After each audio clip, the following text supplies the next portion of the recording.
যখন অর্ধ পৃথিবীর শাসক উঠের রশি টানেন। ইনসাফের এক কালজয়ী মহাকাব্য।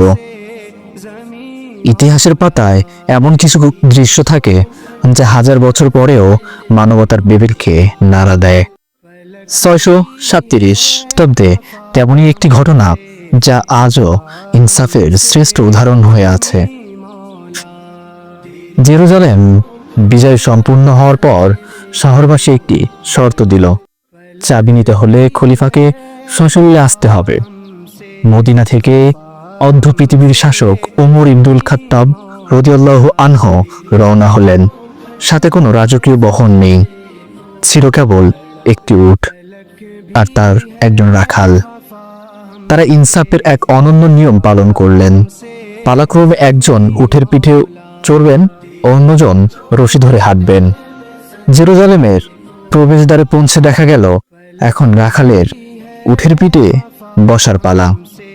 রাখাল লজ্জিত হয়ে খলিফাকে অনুরোধ করলেন উপরে বসার জন্য। ওমর রাদিয়াল্লাহু আনহু পরিষ্কার জানিয়ে দিলেন, না, এটি ইনসাফ হবে না। ইনসাফ হলো যার যা পাওনা তাকে তা দেওয়া।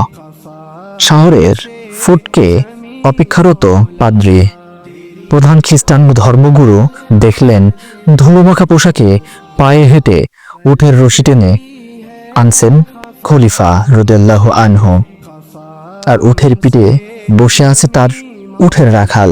এই দৃশ্য দেখে তিনি বলে উঠলেন, যার ইনসাফ এত প্রখর তার সামনে কোনো দেওয়ালই দাঁড়িয়ে থাকতে পারবে না।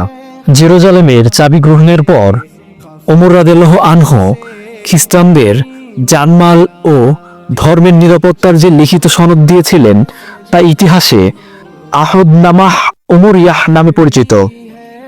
চুক্তির প্রধান শর্ত ছিল নিম্নরূপ: ধর্মীয় স্বাধীনতা, তাদের গির্জাগুলো দখল করা হবে না, ভেঙে ফেলা হবে না এবং তাদের ক্রুশ বা ধর্মীয় কোন চিহ্নের ক্ষতি করা হবে না। জানমালের নিরাপত্তা, প্রতিটি নাগরিকের জীবন এবং সম্পদের পূর্ণ নিরাপত্তা রাষ্ট্র নিশ্চিত করবে। জবরদস্তিহীনতা, কাউকে ইসলাম গ্রহণের জন্য কোনো চাপ দেওয়া হবে না এবং তাদের ধর্মীয় কাজে কোনো বাধা সৃষ্টি করা হবে না। নাগরিক অধিকার, যারা শহরে থাকতে চায় তারা শান্তিতে থাকবে এবং যারা চলে যেতে চায় তারা নিরাপদে নিজ গন্তব্যে পৌঁছানো পর্যন্ত সরকারি নিরাপত্তা থাকবে। খলিফা ওমর রাদিয়াল্লাহু আনহুর এই চুক্তিটি আজও চার্চ অব দ্য হোলি সেপালকার এ সংরক্ষিত আছে, যা ইসলামের পরমত সহিংসতার এক জীবন্ত দলিল।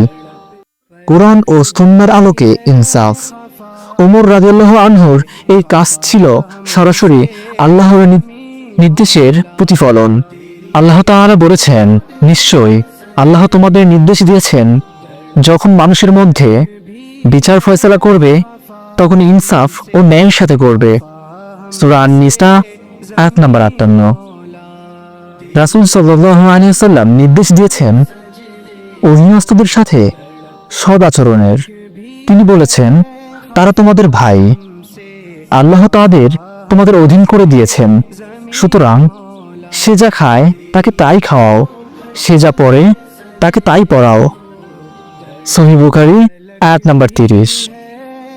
আজকের পৃথিবীর হাহাকার। আজকের শাসকেরা যখন বিলাসিতা আর প্রোটোকলের দেওয়ালে নিজেদের বন্দী করে ফেলেছেন, তখন ওমর রাদিয়াল্লাহু আনহুর সেই ধুলোমাখা পোশাক আমাদের চোখে আঙুল দিয়ে দেখিয়ে দেয় প্রকৃত সম্মান দ্বন্দ্বে নয়, বরং বিনয় এবং ন্যায়ের মধ্যে। পৃথিবী আজ আবার অস্থির, চারদিকে ইনসাফের জন্য হাহাকার। মানবতা আজ সেই ওমরি ইনসাফের পথে চেয়ে বসে আছে। তলোয়ার দিয়ে রাজ্য জয় করা যায়, কিন্তু মানুষের হৃদয় জয় করতে হলে ইনসাফ আর সুন্দর চরিত্রের কোনো বিকল্প নেই। ক্ষমতা মানে ভোগ নয়, ক্ষমতা মানে হলো ইনসাফ কায়েমের এক বিশাল আমানত। আবারও আমাদের পরবর্তী ভিডিওয় দেখা হবে, কথা হবে। ততক্ষণ পর্যন্ত ভালো থাকবেন, সুস্থ থাকবেন। আল্লাহ হাফেজ। আসসালামু আলাইকুম।